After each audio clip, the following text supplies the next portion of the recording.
Bonjour et bienvenue pour cette nouvelle leçon concernant le soutien scolaire de comptabilité et maths fines 2017. Aujourd'hui, je vais revenir sur le dernier état de l'éthique, à savoir le tableau des provisions ou l'étape B5.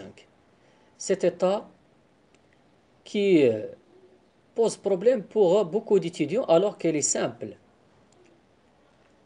Donc l'état se présente ainsi.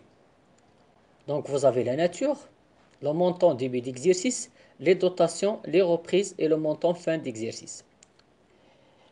Donc, ce qui est très important ici, c'est de maîtriser les éléments constitutifs de chaque type de provision. Les provisions pour dépréciation de l'actif immobilisé, généralement, c'est 29.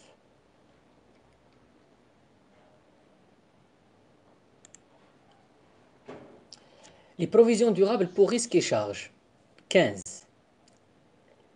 Pour les provisions pour dépréciation de l'actif immobilisé, en général, elles concernent les TP, les terrains et le fonds commercial.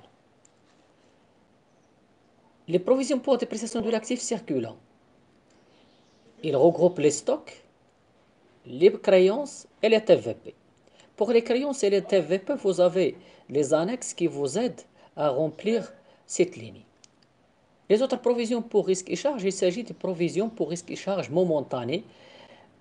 En général, ces provisions doivent être annulées, donc il faut constater une reprise. Bien, donc le montant début d'exercice, il faut le remplir à partir des données avant l'inventaire, donc des données de l'année précédente. Pour les dotations et les reprises, ils doivent être en cohérence avec vos écritures passées au journal. Donc il faut les remplir d'après les écritures passées. Pourquoi? Parce que la nature de la dotation et de la reprise dépend de l'écriture comptable que vous avez passée. Donc, par exemple, pour les dotations,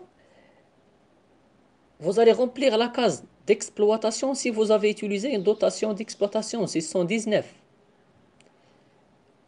Pour les dotations financières, si vous avez utilisé le poste 639. Pour les dotations non courantes, si vous avez utilisé le poste 659. La même chose pour les reprises. Voilà. Le montant fin d'exercice, il est calculé comme pour tous les états de l'éthique, en utilisant le montant début d'exercice plus les dotations moins les reprises. Voilà, il risque à remplir le total A et le total B, puis le total général A plus B. Maintenant, pourquoi il y a le regroupement de ces provisions en total A et total B?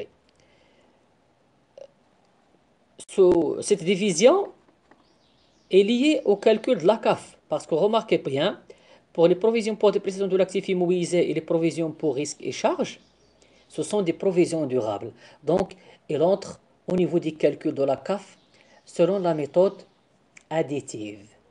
Donc, si vous avez cette annexe remplie à l'examen, on vous demande de calculer la CAF, il faut prendre seulement les provisions ou bien les dotations et les reprises qui figurent au niveau de ce total A et non pas le total général.